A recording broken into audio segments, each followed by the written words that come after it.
শ্রী শ্রী মায়ের কথা, স্বামী শান্তানন্দ মহারাজের স্মৃতি থেকে। আমি কিরূপভাবে কিরূপ স্থানে গিয়ে সাধন ভজন করতে হবে? মা, কাশী তোমাদের স্থান।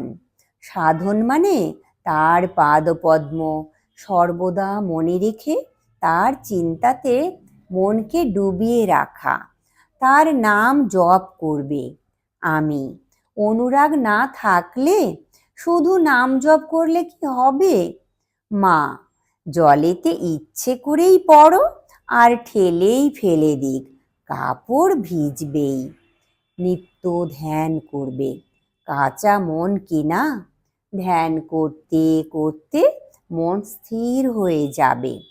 সর্বদা বিচার করবে, যে বস্তুতে মন যাচ্ছে তা অনিত্য চিন্তা করে ভগবানে মন সমর্পণ করবে।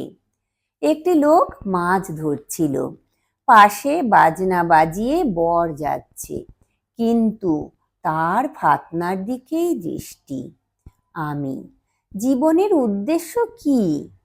মা, ভগবান লাভ করা ও তার পাদপদ্মে সর্বদা মগ্ন হয়ে থাকা।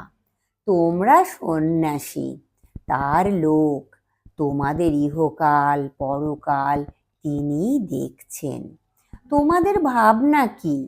সর্বদা কি ভগবানের চিন্তা করতে পারা যায়?